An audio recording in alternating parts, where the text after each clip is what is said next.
my in-laws are in town, and they're like, does this go on like every single time in New Orleans? There's always just parades. Like, yeah. Is there always just fun stuff to do? We can't just invite a bunch of people into a dark theater, watch some movies, and leave. It's like, what? No, whoa. We're in New Orleans. Yeah. Every moment of this needs to feel, smell, touch, taste New Orleans. We lost at the very end. I'm like, oh my God, I'm doing this. And like, what's wrong? I said, that just cost me like 20 grand. They go, you bet that much on a game? I go, no, revenue-wise. From the LOVE NOLA TV Studio on New Orleans' beautiful St. Charles Avenue, this is the Mark Romig Show. Today's guests, Executive Director of the New Orleans Film Society, Dodd Loomis. Radio play-by-play voice of the New Orleans Pelicans, Todd Graffagnini. We're on the table with restaurateur, Desi Vega. And New Orleans Saints quarterback, Tyler Shough. And now, your host, Mark Romig. Welcome, everyone, to the Mark Romig Show. Thank you for watching our full episodes on YouTube. Hit that subscribe button and turn on your notifications for all of our conversations. You can also listen on Spotify, Apple Podcast, or Amazon Music and get clips on Instagram, Facebook, and TikTok. Crew, this is already our 8th episode, and this is going to be a great one.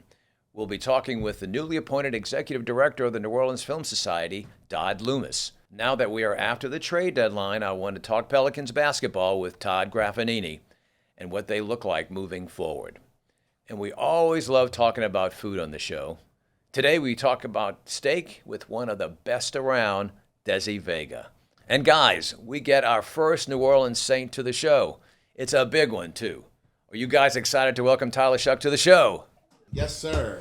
Born ready. I'm so excited. I mean, I think you feel the enthusiasm in the community about the upcoming season, and Tyler's a big part of that. He's a stand-up guy as well. I mean, you know, obviously anyone who makes it to the NFL, the teams pick up stand-up guys. They look into doing that for the brand, but he truly is, from what I've seen him from Mardi Gras and every other these other interviews I've seen of him. He's a stand-up guy, so I can't wait for you to be able to do it, man. Yeah, and new dad as well. New dad, I heard that as well. A lot going on this past weekend. We were all at Banana Ball on Sunday night. That was a lot of fun. Goodness, that was. I mean, Drew Brees, huh?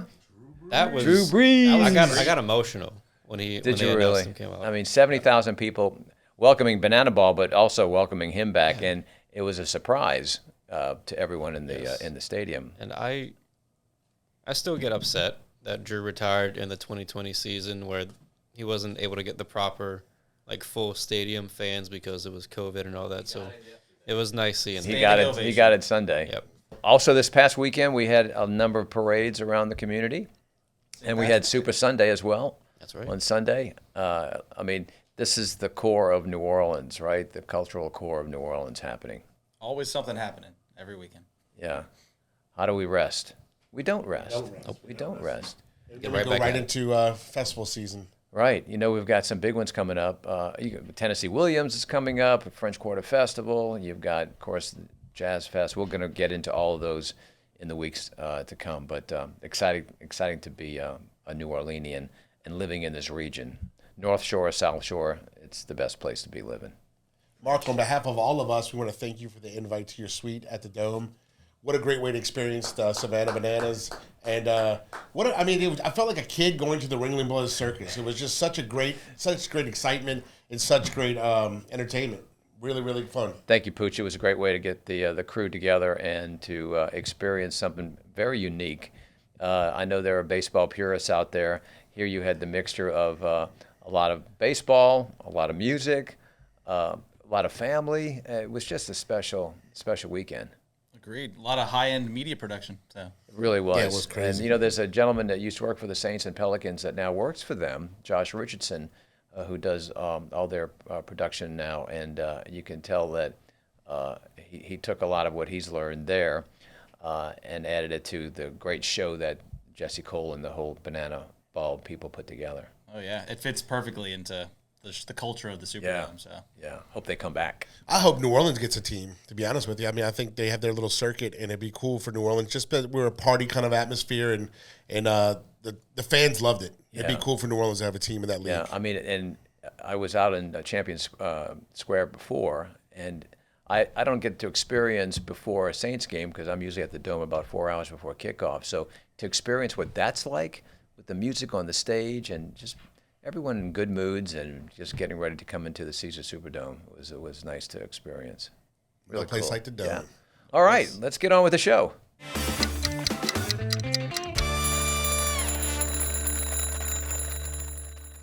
All right, y'all. You know, New Orleans has always been a city that tells stories, like through music, food, art, and of course, film. Our next guest is helping bring out that together in a really big way. Dodd Loomis is the new executive director of the New Orleans Film Society. That's the organization behind the New Orleans Film Festival and the New Orleans French Film Festival, and so many programs that connect filmmakers and audiences across the city. And fittingly, he's a New Orleans native who grew up and surrounded by the culture he now helps to celebrate. And now we get to spend 5 minutes with Dodd Loomis. Dodd, welcome to the show. Thank you for having me. Pleasure to be here. So great to see you, and I love your family and how active y'all are. I follow you on Instagram, by the way. Oh, thank you. Y'all are terrific. You're a native, as I just said, and you've talked about growing up surrounded by the artists in the community. What is it about the city that first pulled you toward storytelling, and particularly the Film Society? Well, I mean, like you said, I'm originally from here, and it's like you can take the boy out of the city, but you can't take the city out of the boy. So I don't pass the real test. I can't say I'm from here. I have to say I was born here because I didn't stay all the way through high school. I left when I was 14. So even though I'm sixth generation New Orleanian, I'm not from New Orleans. I love this place, but I'm sorry, that's obnoxious. Anyway, I left when I was 14, and I was gone for 25 years. Right. And traveled the world and worked kind of half and half between film and live events. And I've always, in that time, just had such a passion for the city. I love this place through and through. So always trying to find any excuse I can to come back. Mardi Gras, Easter, Thanksgiving, Jazz Fest, like we all do over the years. But then just trying to find that opportunity to move home and to make it permanent, Yeah. And so what brought me back was a live events production kind of executive producer gig working here in town. And that was when it kind of scaled up, and started working on large halftime shows and big sporting events and this kind of thing. And then downsized to make sure I could get a second kid and tone things down a little bit with the wife, not overload. So I became a professor at Tulane for 4 years. And then once we got that kid, everything's good, clean bill of health, then I can get back in the mix again. So I'm now the executive director of the New Orleans Film Society. I was on the board for 2 years, and it is just such an interesting combination of two of my passions, which is film. Well, I guess really three passions: film, live events, and the city of New Orleans. And so I just wanted to be a part of it and just help as a board member to help this, nonprofit arts organization, help it thrive. And then after 2 years, just by coincidence, the board asked me to become the ED, and here I am. And it's a good fortune for the board. Yeah, thank you. So the New Orleans Film Society, for those that are not familiar with it, really is a year-round organization. Talk about the programming and how it has an impact on the city. Yeah, that's right. So the New Orleans Film Society has two major functions. One is education and the other is exhibition. So on the education side, that's not very public facing because it's very much about, we have different tracks. We have a producer's track, we have a director's track, and then we have kind of a finance track where we're working with not just up and coming directors or up and coming producers, but they've directed 4, 5, 6 shorts. Maybe they even have a feature under their belt. They're really about to bust through. Right. We have less than a 2% acceptance rate for those programs, for all three of those programs. Same with the director, same with the producers. And then the financing program is really about cultivating a cohort. So usually it's around 3 artists who are all focused on the same film, usually a screenwriter, director, and a producer. Usually that kind of constitutes the cohort. And, these movies can't get made without money. So we work with them and train them and help make introductions to put together pitches and find money. And that's unique to the Film Society. Yeah, very much. I don't know other programs that have. I mean, I'm not saying other festivals don't have it, but I'm not familiar with that myself. And then of course and then back to the kind of live events component. I always want to do both. I want to be able to work with artists and work on the inside of the industry, but then find the public facing experience there that's consumable by everybody and entertaining and exciting. So what we end up doing is taking this finance one I'm referring to is called South Pitch. Yeah. And it's an absolute fan favorite because we've turned it into Shark Tank for filmmakers. So they work for 6 months. We partner them with all these excellent producers in the field and line producers and screenwriters and, even graphic designers to help them figure out their pitches. We pair them up with acting coaches and improv people and all sorts of stuff so they feel confident on stage and they know how to pitch their story. And then it all culminates to South Pitch. We have South Pitch narrative and South Pitch documentary, where we pack out each one 350 seats and 350 seats. It's kind of standing room only. And then we have this big panel of all these incredible industry professionals from A24, Netflix, Mubi, you name it. And these are not really our students, like our class, our cohort gets up and then they pitch one by one in front of 350, live studio, audience members. And it's just full of energy and it's super exciting. So to me, that's a perfect kind of combination of industry meets public. Yeah. But that's a bit about the education side. Then there's the exhibition side, which is really all public facing. What we're most known for is the New Orleans Film Festival. We just had the 36th annual New Orleans Film Festival, Oscar qualifying. Within the industry, we've won so many elite awards that mean something within the film world. Of best film festivals, best kind of user experience as a filmmaker, best audience experience. So we really try to lean into, something I say to the staff all the time is we are not the Cincinnati Film Festival. We are not the Houston Film Festival. We're the New Orleans Film Festival. So we need to lean into everything that's authentically New Orleans. And this is where this kind of whole live events component comes in. We can't just invite a bunch of people into a dark theater, watch some movies and leave. It's like, what? No, whoa. We're in New Orleans. Yeah. Every moment of this needs to feel, smell, touch, taste New Orleans and have it be authentic, You've said that New Orleans is not just about what's on the screen. It's everything else that goes along with it, the food, the music, the culture. Yes. It just blends it all in together. That's something I'm really passionate about in everything that we touch. It shows up in all of this other programming that you're talking about on the exhibition side. Another film festival that we produce. The New Orleans Film Society produces each of these events, right? And one of the festivals that we produce is the French Film Festival, which the 29th French Film Festival opens up this coming Thursday. And we also have another program called NOFS 365, New Orleans Film Society, 365 days a year. And they can be anything. But again, the idea is that we never just invite a bunch of people to show up into a theater to watch a movie and leave. That's not enough. Go to the AMC for that. They're going to charge you $16. I was about to say we charge you $18, but we don't. I mean, our last event we charged $8. We're applying for grants. But we want it. You're going to meet people, meet filmmakers, have interesting conversations. Maybe you participate in a workshop. Maybe it culminates in some sort of interesting panel. Coming up, we have dances and we have all sorts of stuff I guess we'll get into as we dive into the French Film Festival. Yeah. Why should someone join the Film Society? I think folks should join the Film Society because I'll say that something that we offer to the city of New Orleans is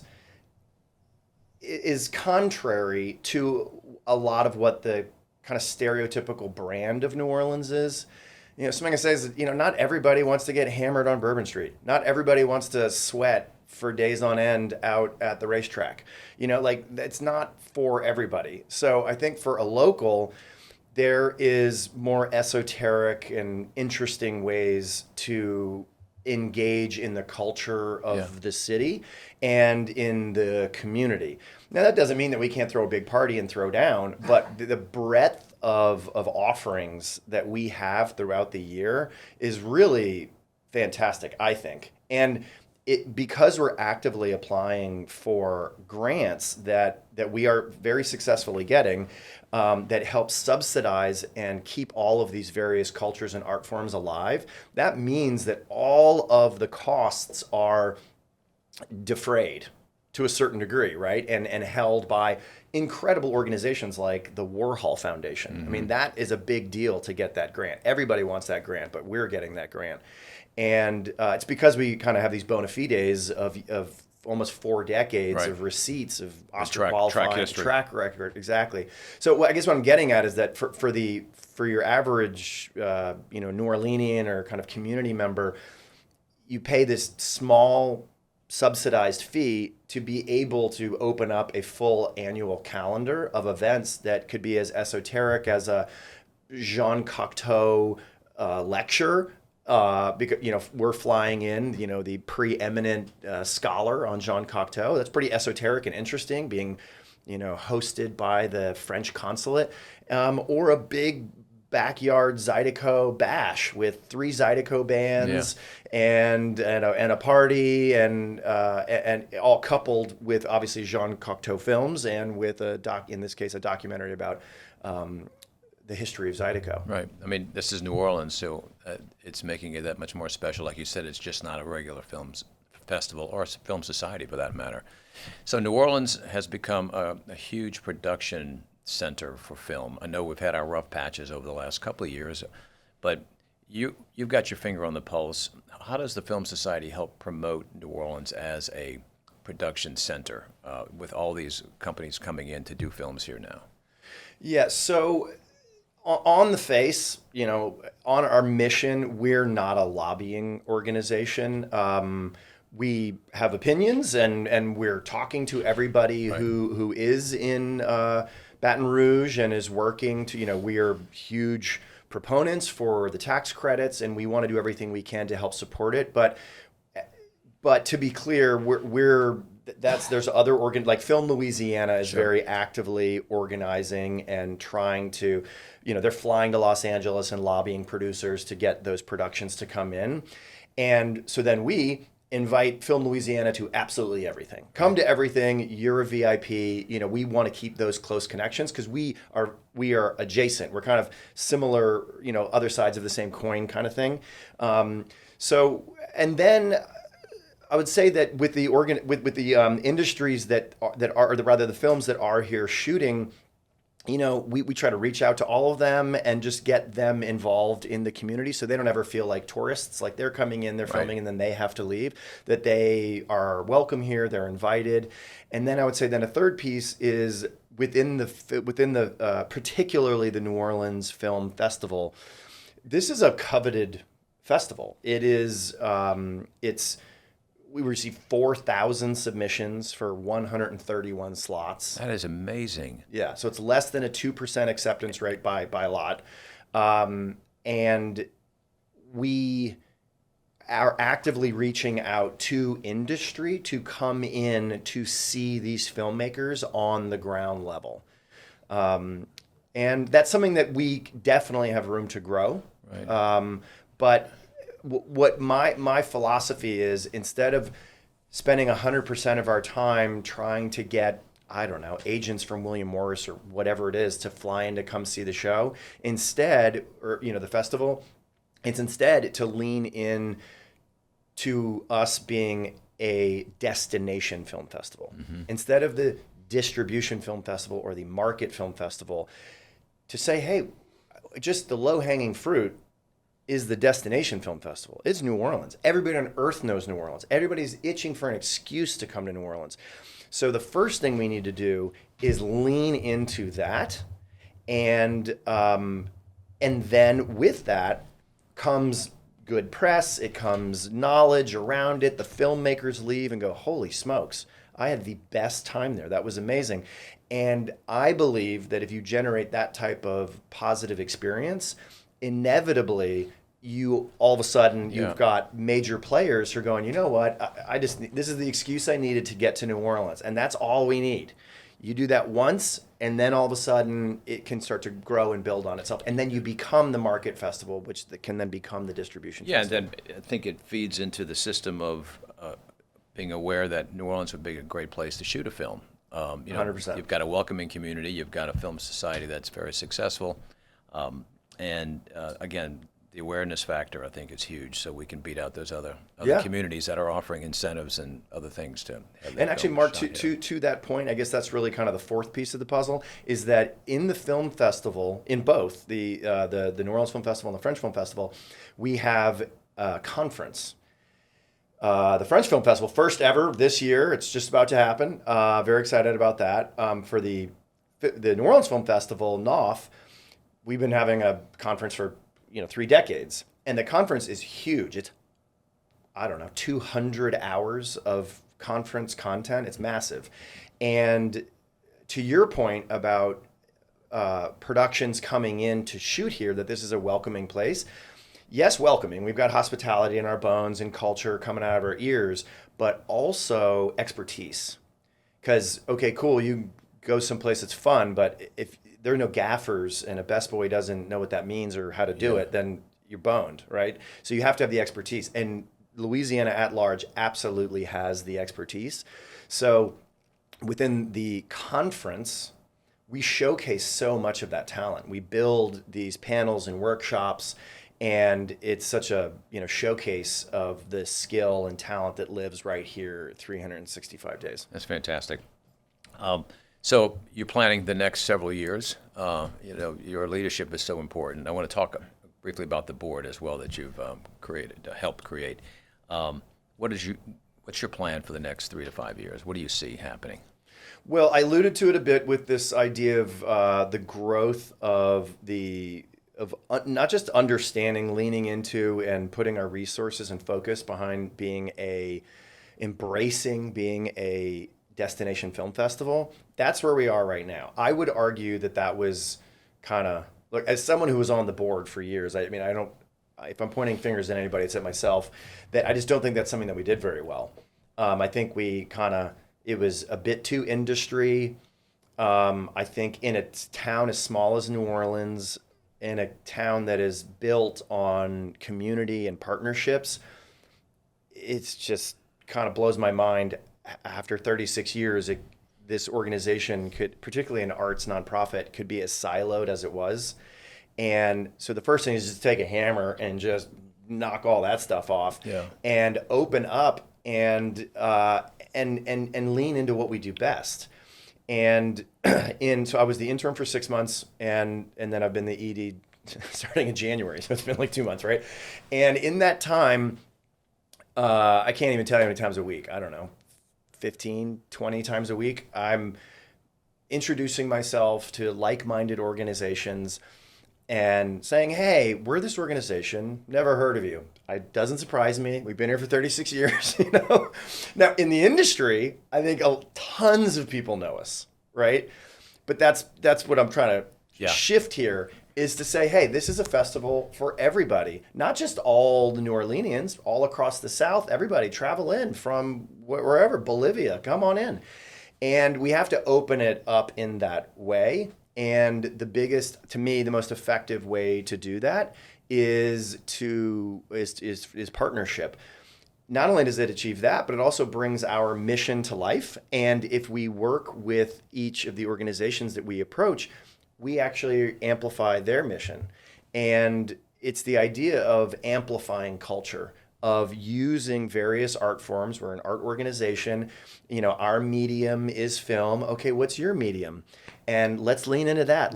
Okay, what do you want from me? We're not talking about money. We're talking about building a beautiful event that helps amplify what y'all care about. Yeah.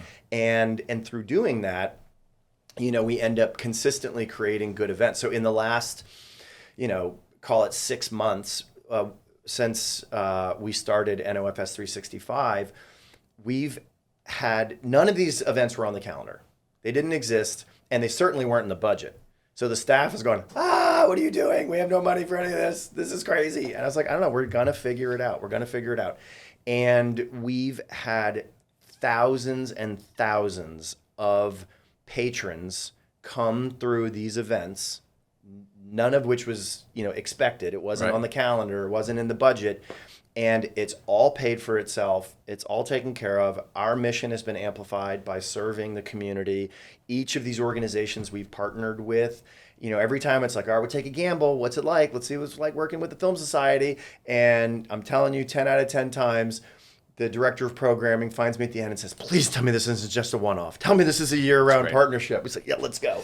So nonprofits rely on good boards. Yeah. And I think you've got, I will say right now, I just became a member, so I'm not talking about myself, but you've got a fantastic board of experts who Amen. truly believe in not only the product and the craft, but also New Orleans. Just briefly talk about 100%. your team that you have there. Yeah. I mean, I'm really, really lucky to have this board. They're workers. They're passionate, they're excited, and there's such a breadth of experience. And all the colors of the rainbow, ages, everybody. We've got some transplants, some multi-generational New Orleanian. We've got so many different, and everyone brings something very special. Somebody's a finance guy, and they say, "Hey, man, I love the events. Just give me the paperwork. I'll dive into it. I'll just keep the back end clean." You say, "Thank you so much." You got a strong lawyer saying, "I don't know, don't talk to me about movies, but I can." And then some people have been nominated for multiple Oscars and know all the ins and outs of the film industry. But at the end of the day, everyone loves New Orleans, and I think that is really the binding agent. There's so much passion around that table. And so that way it really, I think, kind of curbs any sort of goofy ego, which I think you can get on a lot of boards, is that there's just such a shared love of this city. Yeah. And then I think everyone understands that we have this megaphone, and we have this platform, and we have this tool to help New Orleans thrive, and everyone just leans into that. Fantastic. Looking forward to the festival this fall as well. So, Dodd, this weekend we've got the New Orleans French Film Festival. I mean, this is it. So, tell us what people can expect. What can they expect? Some of the classics, some of the traditions will still be alive. We're at the Prytania. We love the Prytania. But then there's also a lot of new stuff that's coming up. One thing is that we have extended the length of the film festival. So we open tomorrow, Thursday, March 19th. And we'll be screening a beautiful film called Colors of Time, and it jumps eras in France, and so it's a period piece, and it's modern, and it's a big fan favorite. It's going to be great. But we also have had a long partnership with the Columns. So we bring in the Marie Antoinettes, we bring in all of these fabulous French musicians. So we'll have music on the front porch in Champagne, and then you go to the film. And so every single night, Thursday, Friday, Saturday, Sunday, Monday, and Tuesday, we have a party every single day, every night, because we're in New Orleans. And then we also have the films, and we then have a conference, which is one of the first times we've ever... This is the first time we've ever had a conference affiliated with the French Film Festival. That will be on Tuesday, March 24th. It is hosted by the French Consulate, and we are collaborating with the Villa Albertine, which are academic French fellows. Mm-hmm. They have applied for these incredible grants through the French government, and they are here in New Orleans studying and training in their craft. And so we approached the French consulate and said, is there a partnership here? Could we build some sort of public showcase where we get to see what type of work these artists are doing, many of them working in the cinema arts? Wow. So we've built a thoughtful conference around them. We also have launched the first ever Real Futures for the French Film Festival, REEL. This is our initiative where we're bringing the cinema industry, film industry, into a collegiate setting. So we're partnering with Xavier, Dillard, and Loyola, and we have 8 hours of programming built where we're doing all sorts of interesting panels on how to start a film, how to start your own LLC, artist equity, all sorts of interesting stuff. And then of course the films are gorgeous. We have we have a guest country. First time we've ever had a guest country, Switzerland. We've partnered with the Swiss consulate. Actually, that's why I was 3 minutes late today. I was just getting off the phone with them. They wanted to go through the run of show. We're building a beautiful wine tasting for them, a tasting through the Alps by altitude, where you get to, amazing. we're doing a cheese tasting, of course. I mean, it goes on and on and on. The idea is, again, that every film is simply a launching pad for a tactile, immersive, sensory experience. And we have 20 films, so that's why we have so many parties and so many workshops and so many lectures. Are you ready to get some rest after that? Never! I'm moving right into the next show. This is great. Dodd Loomis, Executive Director of the New Orleans Film Society. Where can people find information about? So our website, of course, the NewOrleansFilmSociety.org. Everything is there. And then also all of our social channels. We're Facebook and Instagram primarily. But kind of any sort of business-related things we put on LinkedIn, little Twitter here and there, but primarily Instagram and Facebook. We're very consistent. And also, we have a weekly newsletter that we really do spend a lot of time working on. There's very good writing in it. I mean, I'm writing articles. You can subscribe on the website. Yeah, absolutely. It's all free. Just pop in your email address, and it tells you what our calendar is moving forward. Yeah. Good. All right. Well, I'll see you at the film festival this weekend. Can't wait. Take care. Thank you. Move the chains. All right, y'all. You know, when it comes to the New Orleans Pelicans, no one follows the team closer than our next guest. Todd Graffagnini is the play-by-play on the radio voice of the Pels, bringing every game to life for fans across the Gulf South. Todd, thanks for joining us. It's great to see you. Thank you, Mark. You know, we're getting deeper into the season. How would you assess where we are compared to, starting back in October?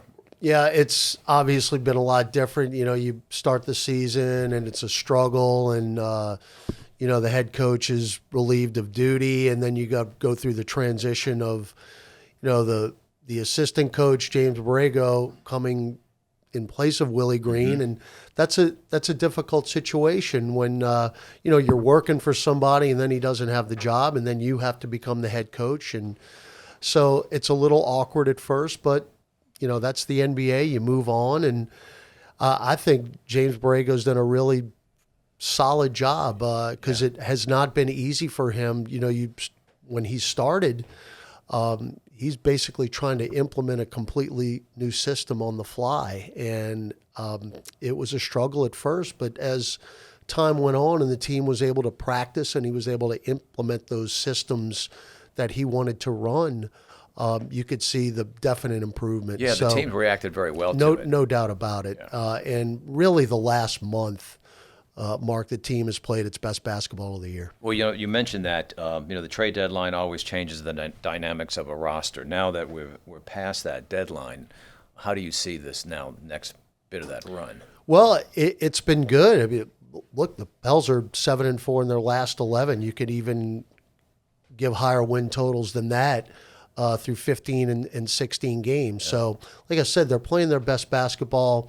You did move on from Jose Alvarado, who went back home to New York. He's doing a really fine job with the Knicks, and we're always going to pull for Jose and hopefully that the Knicks do well with him there, because I know, just knowing him for 6 years, how much of a dream it was for him to play in Madison Square Garden when he was a Pelicans, and now he's playing there every night. Yeah, he's always a fan favorite. No doubt about it. But no, look, the key, Mark, is the team's been healthy, and we've been able to see set rotations now for about a month and a half. Mm-hmm. And that's something, unfortunately, that Willie Green never was able to enjoy, which is real full roster health. And it makes a difference, believe me. When your best players aren't playing, it's pretty hard to win in the NBA. I mean, I've been in it for 7 years now, and I think that's one lesson that I've learned the hard way. But also, you watch other teams as well. When the best players are not on the court, it's difficult to win NBA games. Can't keep up. Young core.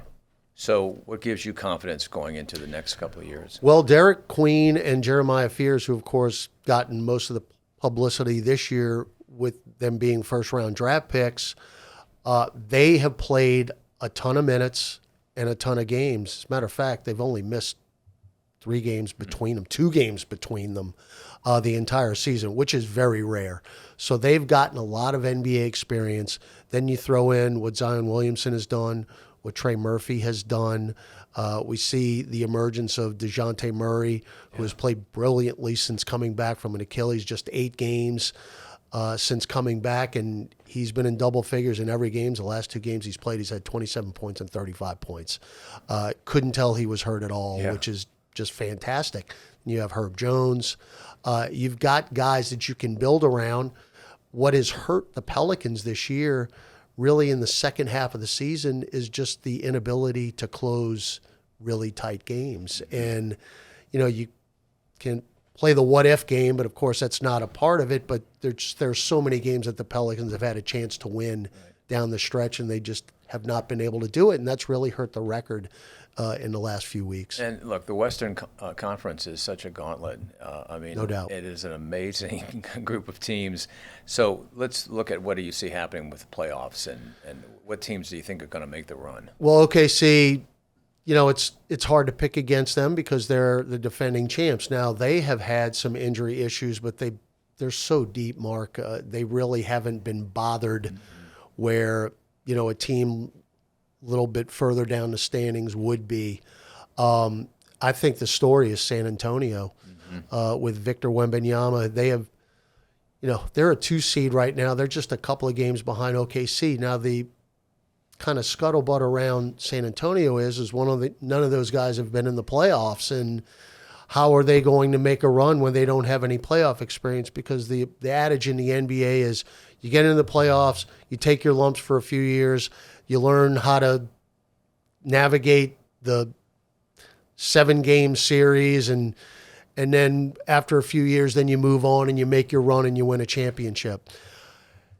That's the talk around San Antonio. How can they win when they haven't done anything in the playoffs? Well, I just personally, myself, I don't believe in that narrative. I think if you're good enough, you're good enough. And look, now the playoffs a different animal, absolutely.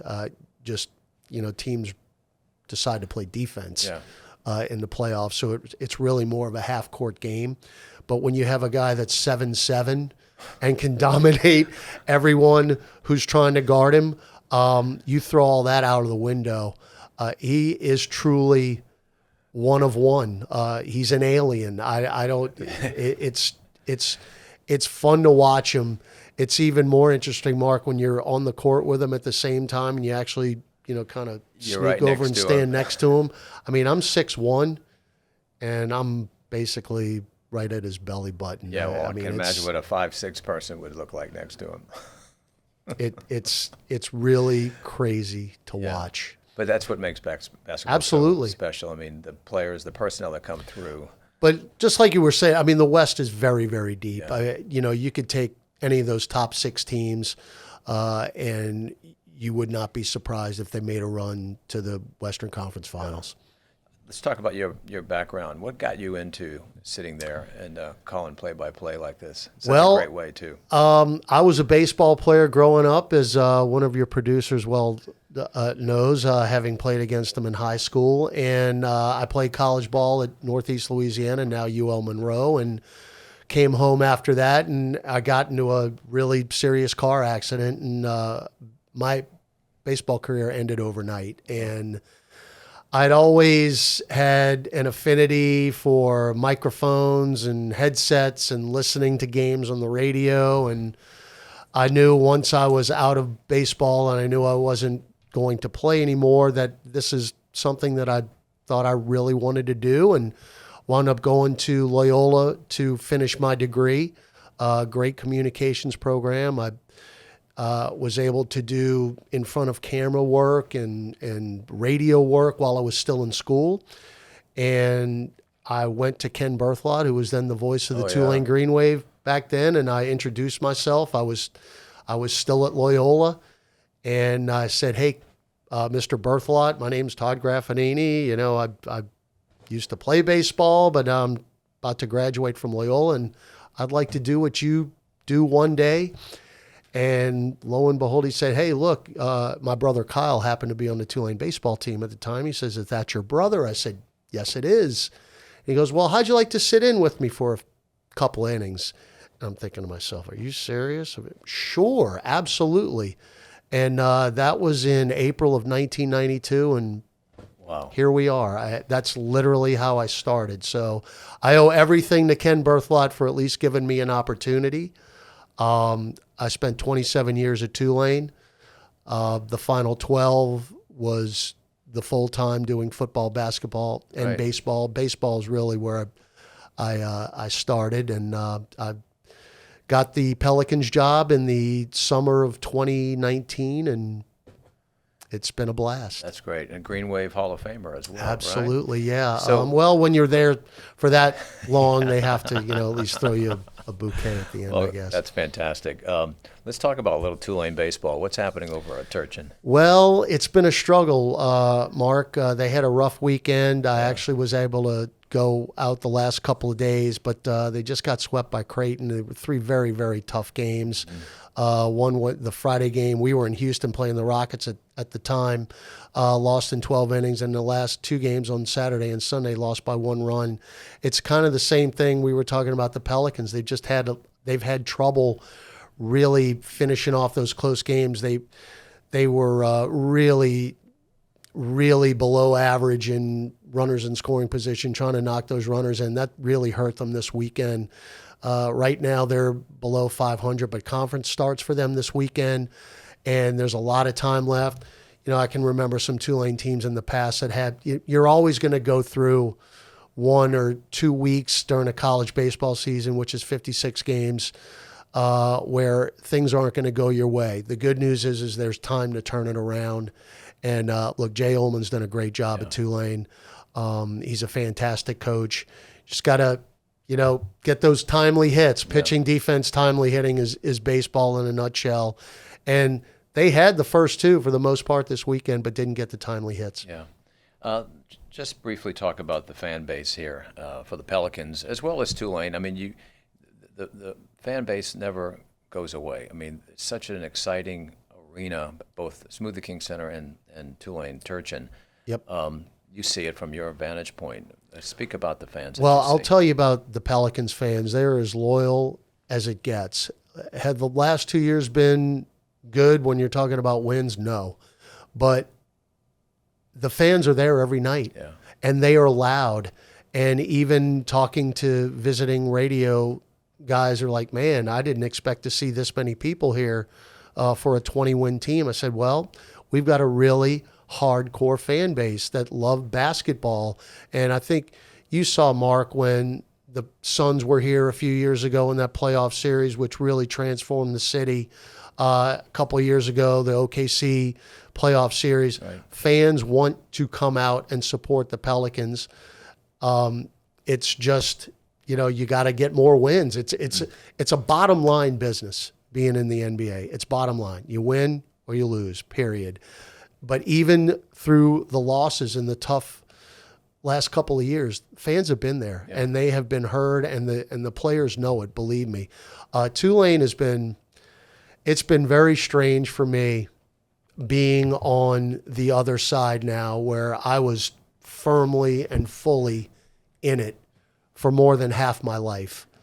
To see, really since the Cotton Bowl year, how I go around town and people are wearing Angry Wave hats. I never in my wildest imagination would have imagined just the regular New Orleanian buying into the Tulane Green Wave. I never would have thought. And since that Cotton Bowl year, it has happened more and more. And what Yulman Stadium has done, Mark, to transform that campus, again, really in the last 5 years, where it is now an event.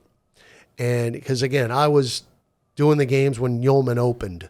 And the only game that would really be crowded or sold out was homecoming. Everybody would come back in for homecoming. Right. It's not the case anymore. They're there. Every Saturday, they're there. That campus is thriving. That campus is buzzing. It's a football atmosphere. And Oh, the I think tailgating, it's amazing. I again never would have dreamed of it, but it's been awesome to watch. And look, I get to go as a fan now. Not that I didn't enjoy doing the radio, but I can tailgate now. I can go sit in the stands and I can cheer the Wave on, and it's been so much fun We to watch. appreciate you very much. Ladies and gentlemen, the radio voice of the Pelicans, Todd Graffagnini. Great to have you in the studio. And please come back. Why don't we talk about the season when it's over with and Absolutely. what the new season looks like. Anytime. Great. Thanks, Anytime. Todd.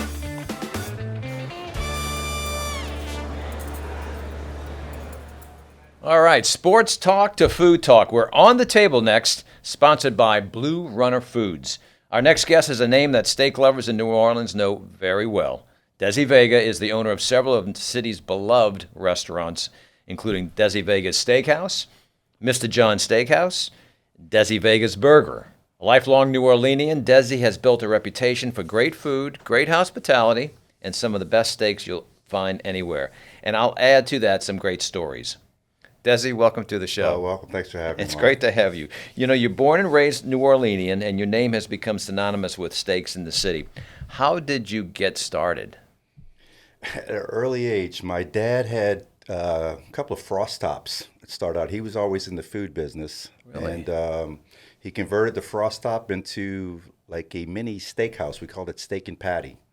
And that's where my steak thing came from. And then through there, of course, after I finished college, I knew more than my parents and was telling them how to run the restaurant. And he goes, I always tell people before LeBron took his talents elsewhere, he was really good friends with Mr. Dick Brennan. So I'm like, hey, we'll call up Mr. Dick. I said, I'm going to work for Commanders. And I'm so glad I did. But in a way, I was kind of like at my dad's restaurant. I could come in and eat my breakfast at the bar and watch SportsCenter and read the paper. Then when we opened up, put my apron on. I didn't do side work. I didn't shine glasses or silverware, fill up salt and pepper shakers, sugar caddies. People worked with me didn't like me because I didn't do anything. And when I went to Commanders, I found out I had to be to work on time. I had to do side work. I had to do all of this. And, you know, Emerald was the chef there at the time and made my connection. What a great with place him. to learn. Yeah, it's like, you know, and so worked for Miss Ruth Fertel, Ruth Chris afterwards. So Emerald was at Commanders when he left to do his thing. And I didn't make the team. So I went to go work for Miss Ruth Fertel. And when I was opening up franchises for her, we were opening a Vegas store, and Emerald came in as a guest, and he was opening up the Fish House in Vegas. Right. And took care of him and went and checked on his steak and sent him out a little Nucello because I know that's what he drank. And on the way out, he's like, where you from? I said, New Orleans, chef. He goes, how you know I drink Nucello? I said, well, I used to work for you, but I didn't make your team. And so I came to work for Miss Ruth, and he goes, well, we're going to have to change that. He goes, nobody gives hospitality in Vegas like you do. Like I was checking on him. And so opportunity rose. I'm like, hey, Mom, how's Emerald's restaurant doing down there? He just offered me a job to maybe come back to work. And she said, I'd love to have you back home. And then came back to work for Emerald. And then from there, I just decided that I think I got this and wanted to open up Mr. John's with Uncle Paul Varisco and Rodney Salvaggio, and probably one of the greatest moves I've made in the restaurant business. God, the rest is so much history there. Guys, yeah. Jeez, we're going to get into that, but I want to talk about your parents for a moment. Tell us about Mama's Meatballs. Oh, wow, they're famous now in New Orleans, and they getting kind of even on the coast here a little bit. We just opened in Ocean Springs, and people are asking for the meatballs already. Yeah. It started out like at Emerald's, we do a little amuse-bouche, a little something to welcome you to the restaurant.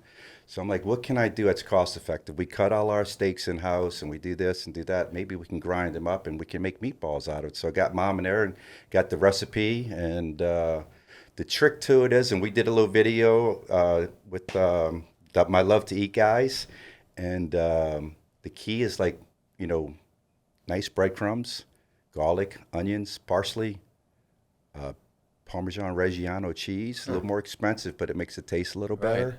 And the key is on how you roll them. Little water, make them moist. My mom puts about 2 pounds of meatball, about a half a cup of water, which people don't do. And it makes them moist. So when you got a meatball and you can kind of cut it with your fork without it like shooting off your plate on you. And we brown them and then put them in the gravy. Oh. Not sauce, gravy. I wish you would have brought a few here. We could have. Next time. Next time. Next time we do a cooking segment. I'd love to do that. I love it. You know, we have such a strong steakhouse tradition in New Orleans, but, you know, there's steakhouses all over the United States, all over the world for that matter. What makes steakhouses in New Orleans different? Well, I think the people, first off, and the sizzle that Miss Ruth started with the steak. And I don't think there's a lot of restaurants or any steakhouse around the country that they serve it on a maybe a hot plate, but not with a sizzle, not with butter. Sizzle, you know, butter, is it healthy for you to have it? We don't douse it in butter, but the trick is to get the sizzle is you have the parsley, which is the garnish, right? And when you cut the parsley, it's damp. So when you put the parsley on top of the steak, and then when you hit it with the butter on a hot plate, wet parsley creates that sizzle. Which I learned from her, of course. And so I'm like, if I'm going to do a steak, we're going to do it that way. But you know, I think the sizzle has made New Orleans steakhouses the thing. I think a lot of people are starting to do it now, and I think the people make a big part of our steakhouses in New Orleans. Yeah, I mean, it seems to me that's where families come together, business comes together. Absolutely, it's a great atmosphere, and you have great atmospheres in all of your establishments.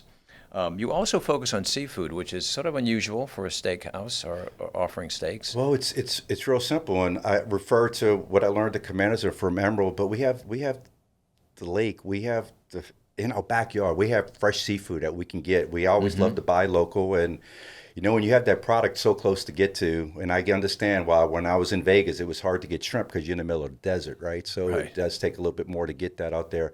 And I just would assume in other steakhouses, you know, they focus on steaks, not so much on seafood. We need to focus more on seafood here because everybody loves seafood in New Orleans. And if you come to somebody that don't eat meat, you know, you got to have a nice, you know, seafood dish for them, or some chicken or something to that extent. Yeah, we're in the middle of I want to capture not just steak eaters. You know, 55% of men eat steak, you know, but what about the women out there? So we want to cater to both. Right, and somebody wants to come and have the atmosphere that you provide in all of your establishments. Yeah, and both restaurants, you know, all the restaurants are different too. They all got their own talk personality. about that. Tell us about, you know, Mr. John's, your children. For example, yes, Mr. John's, old school Italian steakhouse. You know, the tile floors, low ceilings, ceiling fans. We have the pictures of every celebrity that's come through the restaurant, mostly Saints players that come in there. We do a thing with children. If you're under 10 years old and above 5, we bring you to the kitchen to make your own dessert, which is something my grandfather taught me a long time ago. He goes, because, you know, that's your next customer. And so we bring them back. And the reason why we don't want them too little, because we have those 1,800-degree broilers back there, and it's a kitchen. So we don't want too little, but we don't want too old either. But there's some kids that still come a little older. And I've already had 2 rehearsal dinners with me from kids that had desserts in the kitchen. Oh, you see? So it's just like we want customers for 40, 50 years, want to bring their kids there too. You made that impact. And you're really in the greater New Orleans area. So you're on the Northshore. Yes, sir. You're out in Harahan. Right. Burgers in Harahan and Lakeview, steakhouses, Metairie, New Orleans, well, both on St. Charles, John's and Desi's, and we just opened up Ocean Springs in November of last year. How do you split your time? What do you? I need a helicopter soon. I try to spend as much time at each restaurant. I kind of look at the reservations book. There's a nice app we have from Open Table that we get. Can show me where the reservations and what time people are coming in. So I try to plan like, okay, John's is usually an earlier spot, just like Metairie. Desi's is a little bit later. So I try to hit Metairie first or hit John's. It just kind of depends. And I like to go from Metairie here. I don't like to come all the way to downtown and go back to Metairie. So I try to see where I need to see, who the people I need to see. I love to see everybody in the restaurant, but it's hard to come in and spend 10 minutes with somebody and go, I got to run to the other restaurant. So, you know, I think what you're also describing is something that you probably saw active. Well, I think you have it in your DNA as well, but you saw that with Commander's Palace. You saw that working for Ruth as it related to the customer service and being present, letting the customer see you. Yeah. That's so important. It's important, and you know, a lot of people joke with me and everything. They got to see Desi, and you know, it's like. It's fun being there. It brings a lot of energy into the restaurants when I come in there. It's people don't even know Desi Vega is a real person, like tourists that come in. They just see the name and they go, Desi's here, and they're like, wait, what? But people, people spend a lot of money with you, and they want to see me. They don't want to see a manager. They like to see that, hey, listen, I'm supporting you, and I'm coming to see you, and sometimes it's you got to be there. It's work. Yeah, I know. I don't call it work anymore, and I hate to say this, but it's like it's a way of life. It's like I don't consider I have to go to work tonight. It's like I'm going to the restaurant. Yeah. It's like my little sacred place too. It's like when I get there, anything I'm thinking about or any problems or nothing that's going on inside the world, when I get into the restaurant, it's just I'm like I'm on stage, and it's just and the atmosphere you've built. I think that's why you see so many people from across the community. And I'm thinking about the Saints right now because I know a number of the Saints players love your steaks. They love your atmosphere. They feel very comfortable. They feel like you respect where they are in their careers, and you're going to give them their space. But you do that for everybody that comes in. We give everybody their space, and we know how to. We teach our waiters how to read a table. Like, so if you see 4 gentlemen coming in, they got books, and they're in business, we're not going to interrupt. And like when they look up, we're going to come to them. You see a 6-top getting ready to go see a concert in the arena. Well, they're fun. Like, hey, who, have you seen them before? You can talk to them. So you read the guests. But the players, the big thing we have to worry about, players and celebrity status people that come in, is they want their space. They're having dinner. And, when Drew used to come in, he would sit, in the corner with his back to everybody so they couldn't see him, But we have a manager on the floor that as soon as we start to see somebody start to try to get to that table with the camera, with their phone or, a football, we kind of stop them, and they respect that fact. And like when they finish eating, Cam Jordan's so great with this. He'll go to every table, take pictures, say hello. He'll get behind the bar and make drinks. He's just, and I'm hoping he gets to finish here because he's so big to the city. He is definitely one of a kind. But it's all about giving them their space and taking care of them, and just don't have a whole frenzy of paparazzi dealing with them. Yeah. And we're really good at that. So somebody comes to one of your restaurants for the first time, and they need some advice on what are they going to order? How are they going to get their steak? What would you tell that person? I would say, are you a ribeye or a filet guy? And that would be my barometer to see where you're at. So if you say ribeye, then I'm gonna let you stick with the ribeye and maybe go up to a cowboy. But if you say a filet, I may try to guide you to our New York strip, because we take the back cap off, so we serve a filet of New York strip. And a New York strip has so much more flavor than a filet, but people just like filet. They're filet eaters, and I don't try to get them. But everybody, I don't say everyone, but 8 out of 10 people that I said filet, let's get a strip, and they've stuck with a strip ever since then. Really? And as far as which restaurant to go to, we kind of touch base a little bit on it. Mr. John's is kind of like, which one, who's your favorite child? You can't, so John's the baby, but John has that New Orleans Italian steakhouse feel. It's just like if you go on for the first time, and if it's a dinner or an anniversary, I want you to go there. If it's going to be going to a Saints game or going somewhere, with a group of people, Desi's has energy. Desi has, you never know who's going to walk in. It's got more energy. John's is kind of like very subdued, a lot quieter. But the tile floors and the low ceilings do get a little loud in there. We got stuff for absorbing noise underneath the chairs and on the walls too, because it does get a little loud. So Ocean Springs just opened. Ocean Springs just opened, about the size of Mr. John's. And do you have the next iteration of that, or what do well, you see we're the looking. next couple of Fairhope years? might be the next spot. And when I refer back to everybody I work for, because they've taught me a lot of what I know and what works. Miss Ruth built along the coast. She didn't like Baton Rouge, Lafayette. She went this way. Didn't go to New York or L.A. or Chicago or anything like that.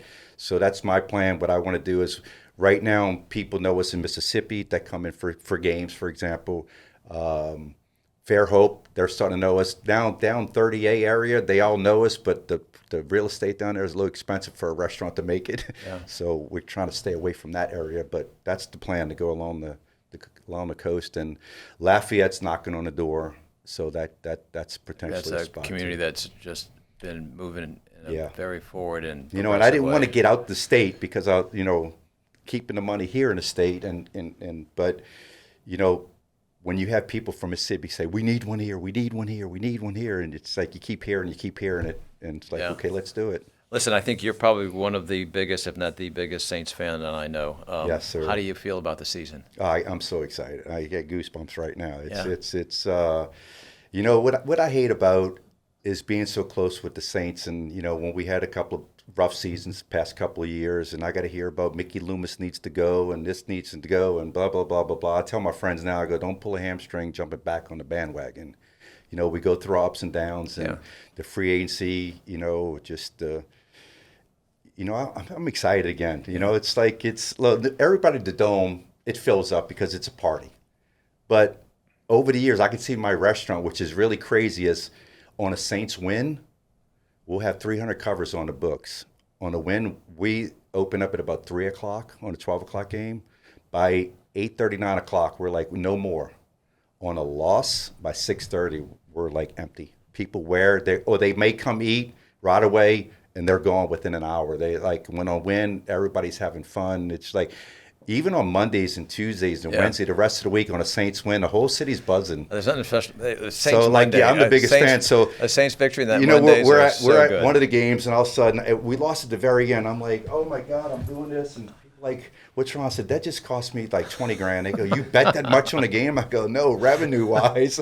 I go, my restaurant's going to be empty now. Yeah. But you're feeling good like the rest of us. Oh, absolutely. Yeah. And Tyler, I got to meet him right when he got in town, so it was great to get to know him right away. We're going to have him on the show, and can't wait to learn about all the great things that he's been doing. Enjoying my Grand Marshal, man. I know great. You got him in Pygmalion. That was fantastic. Yeah.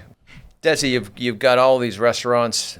I'll call them your children, each with a different atmosphere, you know, different experience. Talk about that. It's like children. They all have different personalities, right? Mr. John's is the New Orleans traditional steakhouse, Italian steakhouse, tile floors, low ceilings, pictures on the walls. Desi's is all windows, not a traditional steakhouse, but it's on the avenue, so seeing a streetcar pass, and you got Lafayette Square right next to us. A lot of energy in that restaurant. Metairie is more of a family restaurant. Like, it's just a lot of big lunch business over there. Yeah, I'll go there for 4 kids or for the Saints Hall of Fame, and there's always somebody making a business plan, or a family over here in the corner having, you know, a dinner with the kids or lunch with the kids. I mean, you do get a good cross-section. Yes, there. we do. And, like I said, it's Mr. John's is traditional New Orleans. Desi's is kind of, I hate to say an LA kind of feel in there, but with the windows. You're sitting up top at Metairie, looking over Veterans Highway.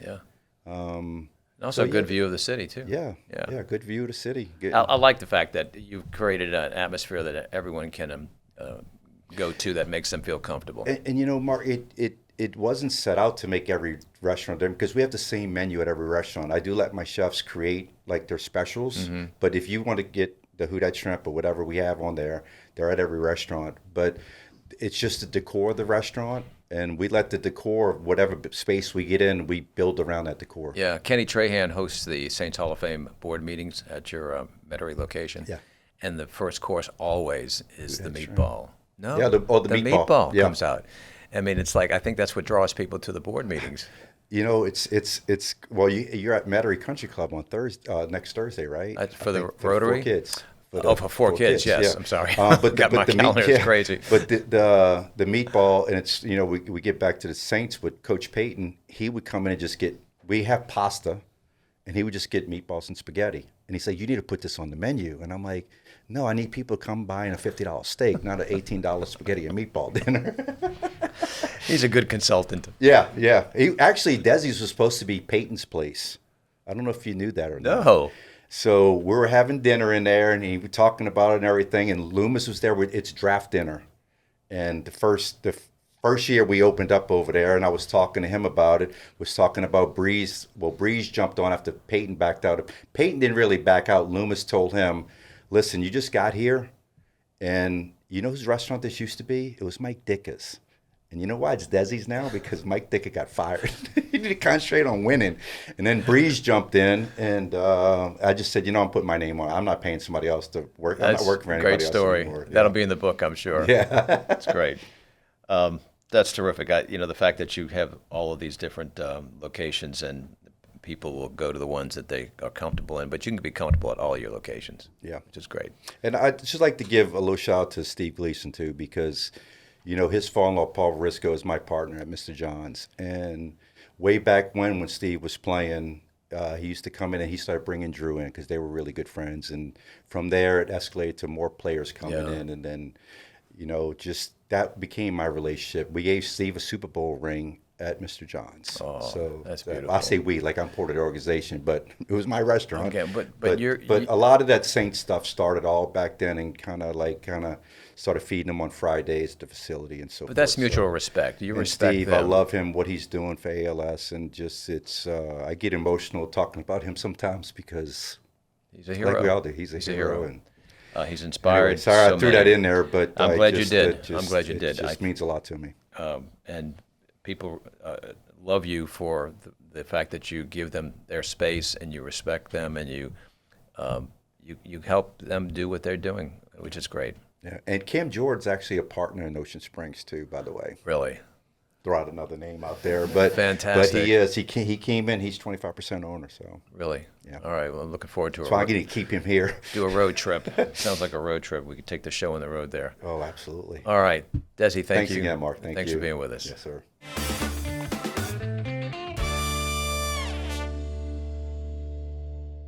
All right, y'all. Football fans across the Gulf South have been watching closely as a new chapter begins for the New Orleans Saints. And right at the center of it is the man leading the offense. Our next guest is the starting quarterback for the Saints, a player whose journey to the NFL has taken him through multiple programs and ultimately to the opportunity every quarterback dreams about, leading an NFL franchise. Now he's stepping into the spotlight here in New Orleans, a city that lives and breathes football. Joining us now is Saints quarterback Tyler Shough. Yes, sir. Appreciate you having me, Mark. So good to have you. Look, before we talk about the city and the Saints, we've got lots of questions and lots of fun things to discover. Let's talk about Banana Ball. What was that like? I mean, it was probably one of the most unique experiences I've ever had because I was a former baseball player, so I got to kind of see the behind the scenes of them warming up. Yeah. But it also goes like 4 hours of rehearsals for them with all the routines that they do. Every single day it's like a new show, so it was cool to see the prep work and then have it come to fruition for these, a sold-out dome was insane. Amazing, 70,000 people. Yeah. When they announced you and you walked out onto the field, what was the? Well, I was planning on just impression jogging, and then it just like the crowd pop was so insane, you just full adrenaline, and they just told me like, hey, just throw it up.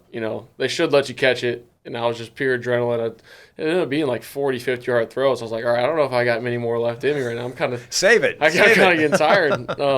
But it was such a cool moment to kind of be able to have my family there and be in front of Saints fans and have that opportunity. So what a great team. The crowd went nuts. Now I wasn't there Saturday. I was there Sunday when another quarterback came out, Drew Brees. What did you think of that? His was rightfully so louder and more unique. I mean, it was impressive him stepping up to the plate. I think that was the coolest part. It was like, hey, man, I want to go play.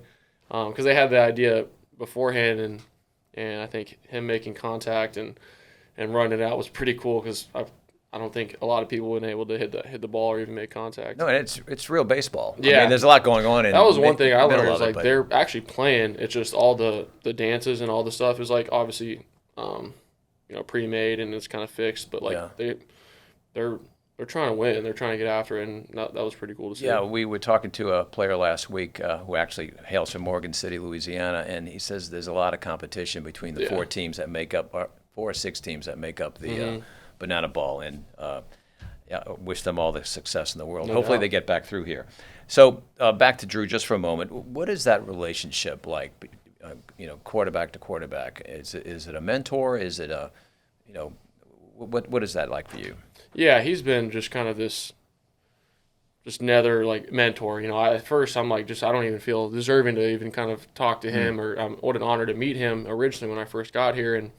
But the kind of person he is, he reached out and almost immediately after getting drafted and just kind of was there, and he was a huge advocate for me and just breathing life into me throughout the season whenever I was a backup, because he had been a backup. He had kind of a tumultuous start to his career where he wasn't Drew Brees as we know and love. He had to grind through a lot of stuff, and that was great for me, being able to talk to him about how you prepare every single day, and then kind of transitioning now into he's going to help me plan the off-season throwing in San Diego for some of the guys. And but yeah, I want to do everything I can to earn his respect and keep getting better. Great. Well, hope to see him back in the Dome for a couple of games. Yeah, no doubt. Speaking of New Orleans, you've really dived into it. When I realized that you were going to be on a Mardi Gras parade, it was like, all right, he's a true citizen now. What was it like? You were Grand Marshal for Pygmalion. Mm-hmm. First time ever in a parade? Oh yeah, first time for sure. It was. I mean, you kind of hear about Mardi Gras, obviously, but you don't really know, especially if you're not from here. Just the impact that it has on the community. It brings everybody together. Just the pure joy of seeing everyone there. But really, it was Desi Vega who kind of invited me. We had struck up a really good relationship, and it was kind of during the season. And I was just like, man, it's hard to think about right now. I was like, I can't even. Yeah. I'm trying to focus on football. I'll get to it. I'll let you know. And it ended up coming to fruition, and it was just like I didn't really know what I was getting into, and boy, was I glad I did it. And we're gonna have to make that a yearly thing for sure. So what a cool. Yeah, you learned all sorts of ways to throw the beads, toss the beads, how to not kill people, and watch that arm. Yeah, the city really has embraced you, but we also see you embracing the city. What's it like being a member of the community? I mean, I feel like I'm not fully part of it yet. I think there's a level of, when you're from here and you've been here for a certain amount of years, and for me, I'm just trying to be myself, and then over time, I think that happens. But I think the people here, the interactions that you have, that's what makes it really, really fun and really unique. Because we haven't really done much yet from the Saints, how I feel at least, and I think the hope and the joy that you see around the community, and whenever we do good as a football team, that's what really motivates you. So I think that's kind of the thing I'm looking forward to continue to do is just have fun that way, and then who knows what will happen. Yeah, you sense, though, the way people have wrapped their arms around you. I mean, that's how they feel about the Saints. That's where it's like best Saints. Telling guys and the people who like come want to sign here and re-sign back, and like guys like Cam who have been here for so long, and it's hard not to want to stay here forever. It's like the love, the embracement of everybody. So it's such a really cool place that, like I said, I feel very undeserving. So I know I got to do everything I can to kind of keep breaking the mold. Yeah, you planted your flag here. You are a new father. Mm-hmm. Can you comment on what that's like? Yeah, that's what I was like. Last night was pretty rough. 2 nights ago, I was telling people, man, he's sleeping great. Man, he's been. I got to just keep my mouth shut. I'm telling everybody he sucks at sleeping now, so I can maybe try and jinx it and knock on wood. Good. Yeah, something. We're trying every different type of swaddle or diaper fold, something. So. That's what after this I'm going to head back to, because we got family pictures. So all right, we'll see how it goes. Beautiful time in your life and your family's life. Back to football for a moment. Take us into the locker room from the quarterback position and the importance of leadership. How do you lead as a rookie coming in, and how is that changing going into the second season now? Yeah, I think when you first come in, you're not necessarily leading. You're trying to just really earn everybody's respect, and you have to do that through making genuine one-on-one relationships with the guys and just being yourself. And it's a struggle. It's hard. You're not going to earn 120 guys in the entire building, so you're not going to be a leader right away. That's why you have some veteran guys that can kind of show you the way, but you have to do it by example. And then slowly but surely, when you get to play on the field and you get to prepare and show the guys that, you're about what you say and you want to earn it every single day, and then that's when those opportunities come. And I think Kellen and the whole staff does a really good job of facilitating that for me to have those moments. And I know I got to continue to grow in that way. So I think for me, it's just exciting to have the same staff, everybody kind of coming back this year to where we can kind of all, we've kind of seen what we can do, and it's, we're not really satisfied with it. So how do we kind of increase that standard and hit the ground running? Demario Davis and Cam Jordan talked about you a lot last year, about what they saw in you. And now with free agency, players are talking about signing here because of what you did at the end of last season. We're reading about that. We're reading the sports pages. No pressure, but what does that feel like when you have someone like a fan coming here because he feels this is a place to be? Well, I think it's such a weird feeling because part of me is like, well, I only played half a year. We haven't really done anything yet. Sure. It's like, man, this is unbelievable. And then other part of it is like, man, this is what happens when you kind of stick to your routine and stick to your process and really pour into the guys around you, and you want to be a part of something. And I think the guys kind of sense that. And, I think we got, like I said, so much more to go. But I think the guys who are signing here, the guys who are coming back want to be a part of it and want to be a part of, Kellen's journey and our journey. Yeah, and we're learning how to pronounce Travis's last name. Yeah. Now it's H. I know. I was like, why didn't you tell me at dinner, dude? I was like, we could just announce it to me. David Edwards we can get. We're Yeah. going to get Travis H. Yeah. and we're going David to get that Edwards right. from Midwestern America, from Wisconsin's a little bit easier, and then HN, ETN. I would have said ATN, but now we know I was it's gonna say H. it's more of like a French background, right? But Yeah, it's. I think that's the biggest thing about New Orleans. You don't really there's names you just gotta have to go with. You're not gonna know how to pronounce. And everybody's so forgiving anyway. Yeah. But we'll make sure we get that right. We're excited though, with the draft coming up, and you'll be getting some more weapons to work with, and it's just going to be a great year. We all feel very enthusiastic. Mm-hmm. No, I'm excited. I'm excited to see what we do. We like to do on the show the New Orleans Questionnaire, the official New Orleans Questionnaire. So if you don't mind, I'll take you through some of these. And Let's do it.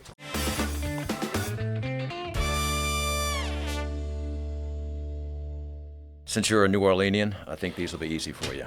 First question we always like to ask is, what do you think is the best poor boy? Be probably Radastas and Metairie. And what do you have on that? Well, the roast beef is a classic, but Yeah. I do like a good shrimp po' boy. You like it dressed? Oh yeah, full dressed. They got a nice little bar in there. You can kind of I went there one time and it was packed. Ended up drinking too many beers, just waiting because it was an hour long. Sandwiches always taste better though that way. It's true. It tasted good, but we had some time. All right, you have an opportunity to see one New Orleans musical artist, either who's passed or she's passed or alive, in concert. Who would it be, and where might you see that Well, person? I saw Lil Wayne already. That would be my answer, and I Okay. got to see him in concert, which was just pretty sweet. Yeah. I think Louis Armstrong, because he's obviously passed, so I think that's you got the Yeah. airport. I mean, that's the easiest answer. Yeah, I'll go with him because Lil Wayne would be my bucket, and I got to do that last year, which is pretty cool. That's neat. Favorite New Orleans smell? Oh, geez, smell. So if you know, you know, but you're driving on Dickory, there's this big water pump, and just certain, it hits 5 p.m. and it's they start pumping. I'm like, this is the worst smell ever. And then, but the rest of the time it's fine. But, So that would be the least favorite smell, huh? Yeah. no, it's my favorite because I know I'm close to the facility, or I know I'm close to home. You're close to home. in close River to the Ridge. Saints facility. I love that. All right, you've experienced Mardi Gras. Have you been to Jazz Fest? I have not. Okay. I got here last year, and it was as soon as I got here, and I didn't know what it was necessarily, and I was like, oh man, I can't believe I missed that. So yeah. I think that's on the docket for Yeah. sure. So there'll be French Quarter Fest before Mm-hmm. in mid-April, and then you'll have Jazz Fest, of course, and then Mardi Gras. So next year when you come back, we'll ask you whether you prefer Mardi Gras or Jazz Fest. Okay. I think that was what the question was. We just did St. Patty's Day parade, and I was like, that was pretty. Why don't we sweet do as that well. one? Did you like that? Yeah, I mean that was awesome. My in-laws are in town, and they're like, does this go on every single time in New Orleans? There's always just parades, Yeah. Is there always just fun stuff to do? I was like, yeah, you guys should just come live here. They'll be asking you to be Grand Marshal for many parades, I have a feeling. Oh man, I'd be honored. It was unbelievable to see how many parades for that, because there's obviously St. Patty's Day parades everywhere. And it's a year-round industry, these parades. Once a parade finishes, they start building it for the next year. So it's just amazing, costumes and everything. If you had to build a Saints Mount Rushmore, who would be on that? Drew Brees, number one.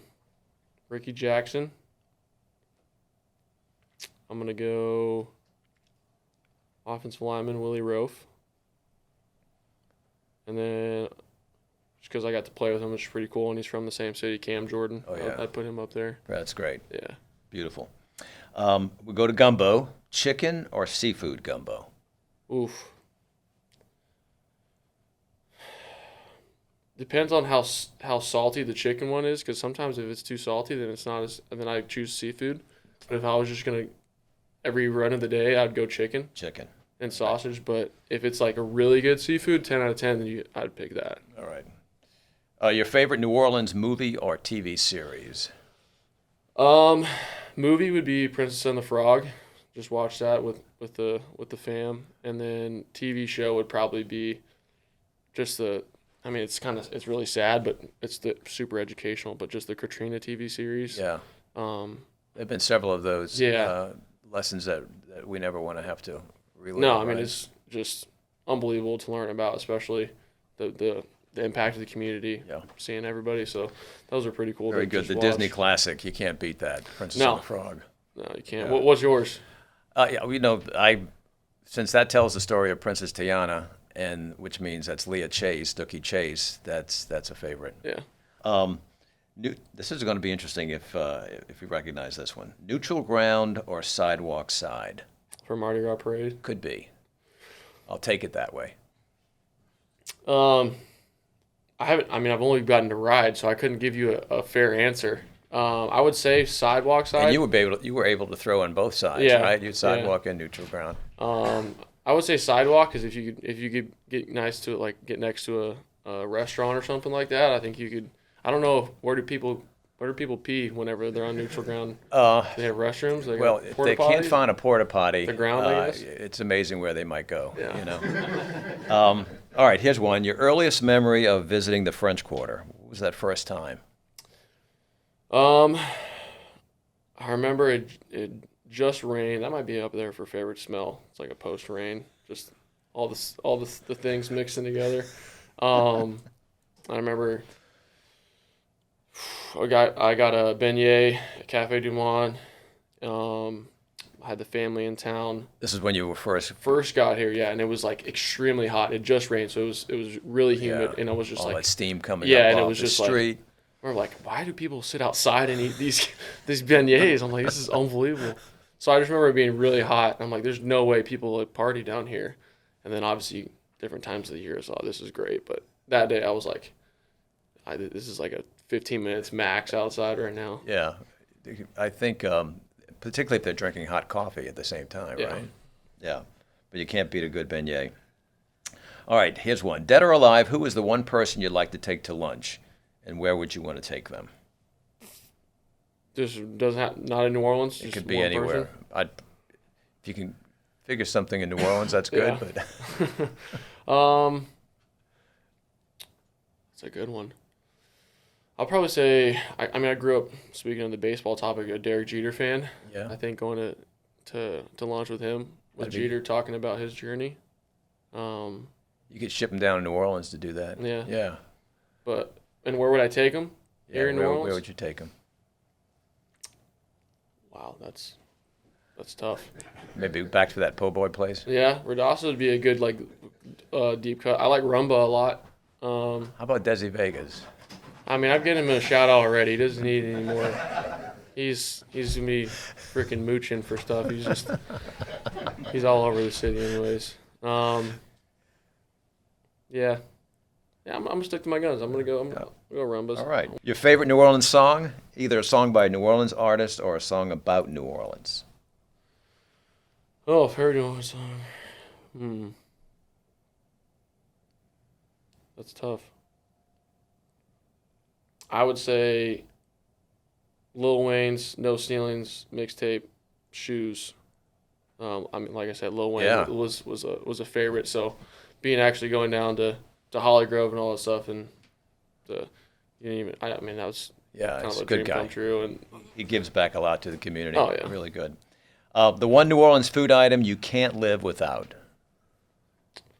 What's that one item that it could be your last meal? I would say red beans and rice, especially. My wife likes that a lot too. I think it's just like a staple. You can't really go wrong with it. Do you prep it at home? Do you like to go out? I haven't been able to make it at home. I've just been at the facility for so long. In football season, they just make it, so it's kind of really good there. But having it at some other places is good too. Yeah, that's good. You got a secret for making it at home?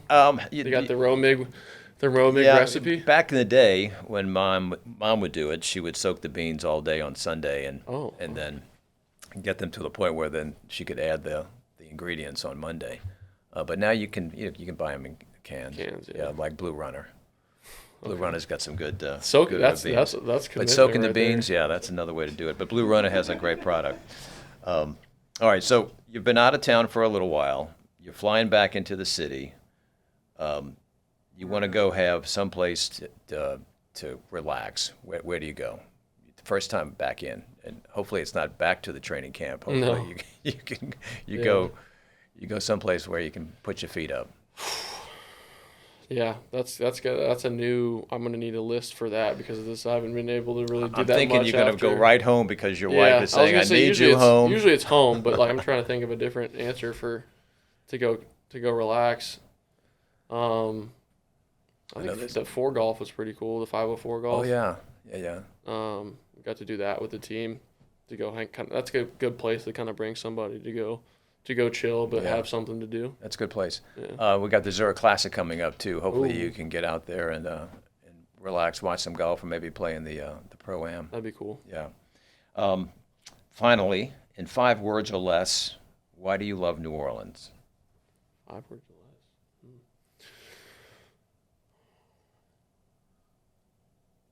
Authenticity, food, and the people. Very good. Yeah. That's good. That works. I can count. I think it works. Tyler, I am so excited that you were able to be with us today, Yeah. and we wish you all the best as a new father, as our franchise quarterback, and as the season starts coming together. We'll be watching you and cheering for you. Appreciate you, Mark. Thanks for having me. You're a legend, man. I know getting to know your brother and the whole fam has been pretty cool, but thanks for the opportunity. Oh, my pleasure, and hopefully I can say several times, touchdown, Saints! Yeah, there we go. Yes, sir. Thanks, Tyler. Yes, sir.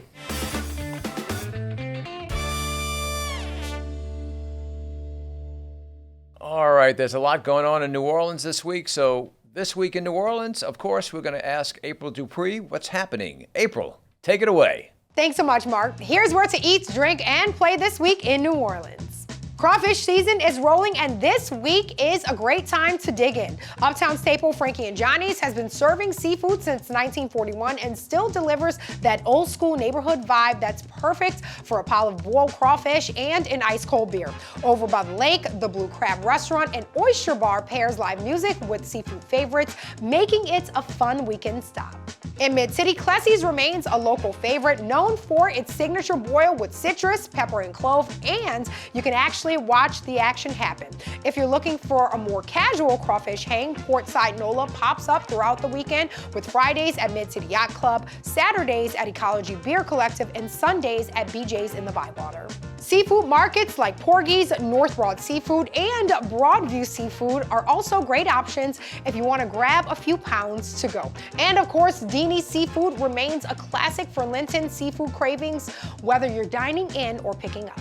When it comes to sipping during the springtime in New Orleans, we have one rule: find a good patio and stay for a while. If you're feeling a little romantic, Bacchanal in the Bywater never misses. Catch live jazz, twinkling lights, and an unbeatable wine and cocktail selection. Uptown, the Delache is a classic move for sipping wine while watching the streetcar roll by. If you want a view, head to Hot 10 at the Pontchartrain Hotel for rooftop cocktails and one of the best skyline views in the city. If you want something a bit more casual, Wrong Iron on the Greenway boasts frozen drinks, bar bites, and plenty of space to spread out with your friends. The Youth Leadership Council's Wednesday at the Square returns this week with Electric Ramble plus John Cleary and the Absolute Monster Gentlemen taking the stage in Lafayette Square. It's free, outdoors, and honestly some of the best midweek plans you'll find in the city. Grab food from the vendors, find a patch of grass, and let the music do the rest. Sports fans, the Pelicans take on the Dallas Mavericks at the Smoothie King Center on Monday with game day promos and all the energy you'd expect from a big night downtown. And if the arts are more of your style, Hubbard Street Dance Chicago brings a high-energy evening of contemporary dance to the Sanger Theater on Saturday, making it the perfect excuse to dress up a little and make it a night out. For more information on where to eat, drink, and play this week in New Orleans, scan the QR code. Back to you, Mark. All right. Thank you, April. A lot going on, and look forward to being part of the great excitement happening this coming weekend in New Orleans. And now, we'd like to end all of our shows with something positively New Orleans.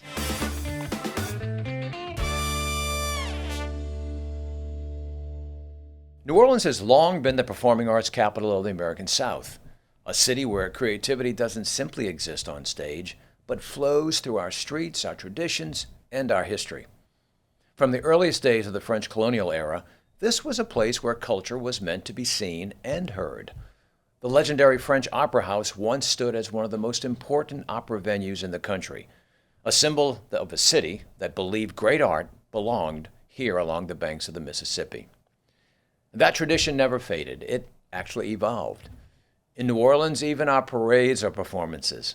The rolling tableau of our Mardi Gras floats tells stories of mythology, satire, and society, turning our streets into moving stages and our citizens into an audience that spans generations.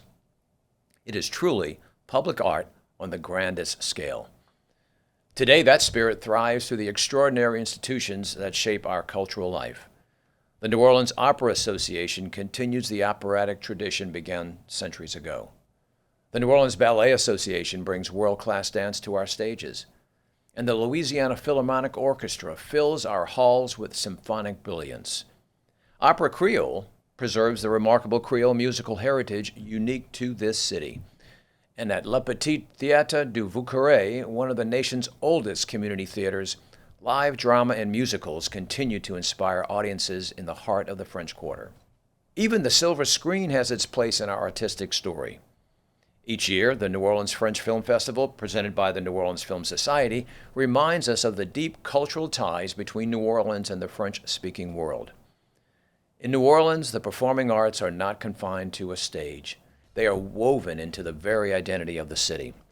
They connect our past to our future, our traditions to our imagination, and they remind the world that here in New Orleans, culture isn't just preserved, it performs. And that's positively New Orleans. And that's a wrap. Thanks to our sponsors, Blue Runner Foods, New Orleans and Company, our friends at Visit the Northshore, and their podcast, All the Waves. Go check it out. And don't forget to subscribe and hit the notification bell for all of our new videos. We'll see you next week.